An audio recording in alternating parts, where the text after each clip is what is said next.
सध्या महाराष्ट्रामध्ये तपोवनचं प्रकरण चांगलंच रंगलेलं आहे. अनेक राजकीय पक्ष, अनेक राजकीय व्यक्ती त्यावर आपलं मत व्यक्त करतायत. आणि जेव्हा राजकीय पक्ष, एखादी राजकीय व्यक्ती एखाद्या प्रश्नावर आपलं मत व्यक्त करते, म्हणजे त्या प्रकरणाला रंग येणारच. आणि त्याच्यामध्ये अनेक राजकीय रंग या तपोवनच्या प्रकरणात सुद्धा आले. तर तसं प्रकरण साधच होतं की कुंभमेळा होतो आहे आणि तपोवन या ठिकाणी साधुग्राम उभा करायचा आहे.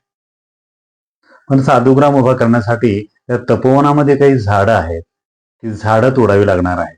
काही म्हणजे किती झाडं? तर 1700 ते 1800 झाडं तोडायची आहेत. आणि किती वयाची तोडायची आहेत? की ज्यांचं वय 20 वर्ष, 10 वर्ष आहे किंवा त्यापेक्षाही जास्त आहे, अशी झाडं तोडायची आहेत. आणि झाडं तोडून तिथं साधूंसाठी ग्राम उभं करायचं आहे. साधूंसाठी तात्पुरती घरं निर्माण करायची आहे. कारण साधूंसाठी तपोवनात जर घरं निर्माण करायची नाही तर ती कुठे करायची, हा खरा प्रश्न मुख्यमंत्र्यांना सुद्धा पडलेला आहे. पण पर्यावरण स्नेही लोक जे आहेत, नाशिककर आहेत, त्यांनी मात्र आरडाओरडा सुरू केला. कारण तपोवन हे नाशिककरांचं श्वास आहे, नाशिकचं ते वैभव आहे. त्याला फार पौराणिक पासून ऐतिहासिक संदर्भ आहेत.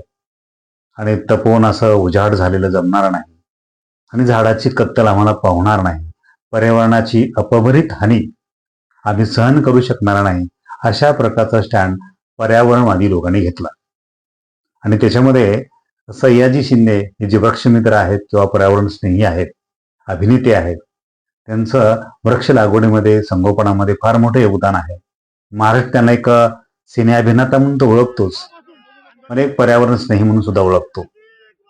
ते सयाजीराव शिंदे मागे कसे राहतील? तेही पुढे आले आणि त्यांनी झाडांना मिठी मारली. आणि आम्ही वृक्ष तोडू देणार नाही, तुम्हाला वृक्ष तोडायचं असेल तर त्याच्या अगोदर तुम्हाला आम्हाला तोडावे लागेल, अशा प्रकारचं त्यांनी एक आंदोलन छेडलं. आणि नंतर मग जेव्हा पर्यावरणवादी लोक या कुंभमेळ्यात झाडं तोडू नका, कदाचित जर कुंभमेळा नाही झाला तरी चालेल, पण वृक्षतोड करू नका, अशा प्रकारची भूमिका घेऊ लागली. आता कुंभमेळा नाही झाला तर कसं काय चालेल? तर कुंभमेळा तर हिंदूंचा फार मोठा उत्सव असतो. त्याला काही शतकांची परंपरा आहे. आणि हिंदूमध्ये तो पवित्र उत्सव मानला जातो, सोहळा मानला जातो. असा सोहळा नाही झाला तर कसं काय चालेल? आणि तुम्ही साधू संतांचा अपमान करू नका, अशा पद्धतीचे वक्तव्य तिथे होऊ लागले. म्हणजे काही पर्यावरण स्नेही सुद्धा लोक कुंभमेळ्याच्या महत्वाचा की पर्यावरण महत्वाचा हा प्रश्न तयार होऊ लागला. म्हणजे पर्यावरण श्रेष्ठ की धर्मश्रेष्ठ, हे वाद सुरू झाले. अनेक विद्वान लोक टीव्हीवर येऊन आपापल्या सोशल मीडियाच्या प्लॅटफॉर्म येऊन बोलू लागले आणि पर्यावरण श्रेष्ठ का धर्मश्रेष्ठ याच्यावर वाद घालू लागले, चर्चा रंगू लागल्या. आणि त्याच्यामध्येच एक प्रसिद्ध हिंदुत्ववादी भारतीय जनता पार्टीचे नवीन नेते नितेश राणे यांनी सुद्धा उडी घेतली. तसं हिंदू धर्म आहे आणि तिथे नितेश राणे अशात आले नाहीत असं सहसा घडत नाही. त्यांनी तर बोलणं गरजेचंच होतं. प्रश्न होता पर्यावरणाचा, पण त्याने तो प्रश्न कुठे नेऊन ठेवला. ते म्हणे तुम्हाला झाडांचं प्रेम वाटतं, पर्यावरणाचा स्नेह वाटतो, पण तुम्हाला हे दिसत नाही का की ईदच्या दिवशी कितीतरी बकऱ्यांची कत्तल होते, बकरे कापले जातात, बकरीच्या दिवशी बकऱ्यांच्या रक्ताचे पाठ वाहिले जातात, तिथं तुम्हाला जाऊन बकऱ्यांना मिठ्यानंही मारावं वाटल्या. अर्थात सयाजीराव शिंदे यांनी जी वृक्षाला मिठी मारली होती आणि आंदोलन केलं होतं, त्या आंदोलनाला प्रत्युत्तर म्हणून नितेश राणे यांनी उद्गार केले होते. नितेश राणे खरंच काय बोललेत हे आपण. आणि दुसऱ्या धर्माला दुसरा नाही हा कशाला, हा प्रश्न या निमित्ताने मी फक्त ट्विटच्या निमित्ताने विचारलाय.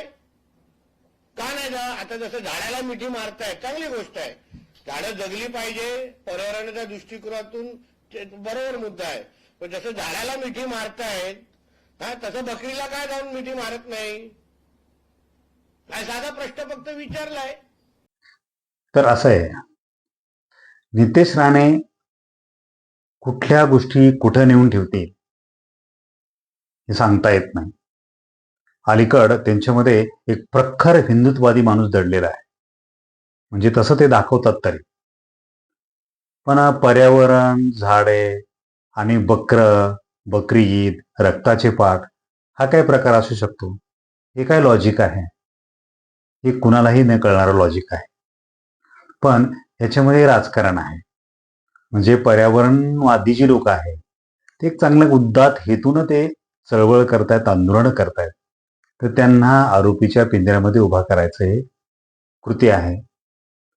त्यांना गुन्हेगार ठरवण्याचा प्रयत्न आहे. आणि हा प्रश्न धार्मिक नाहीच आहे. आणि बकरे फक्त ईदच्या दिवशीच कापले जात आहेत का? बकरे तर ते माणसाचं अन्न आहे. आणि अन्न म्हणून माणसं खातात ते. आणि मग तुम्हाला बकरी ईद आणि पर्यावरण आणि झाडं असं कसं लॉजिक करता येतं? पण हे लॉजिक करता येतं कारण ते नितेश राणे आहेत. ते कुठल्याही पद्धतीने कसंही बोलू शकतात. कारण ते हिंदुत्ववादी आहेत, प्रखर हिंदुत्ववादी आहेत.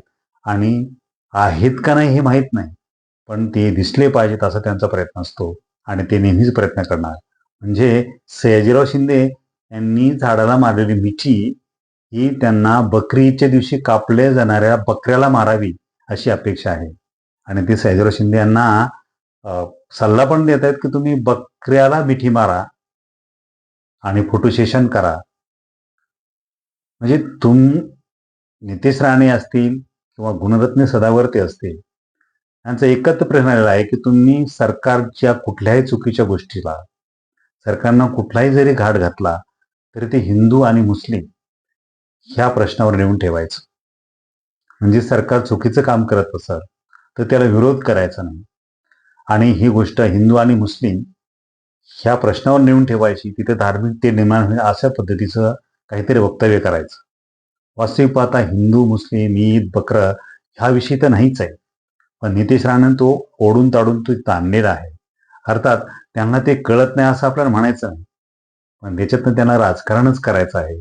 राजकारणामध्ये धर्म सरस वापरला जातो, तिथं हेही त्यांना वापरायचं आहे. त्यांचं म्हणणं असं आहे की हिंदूच्या सणांच्या, हिंदूंच्या उत्सवाचाच वेळेस अशा पद्धतीचे पर्यावरण स्नेही लोक जागे होतात.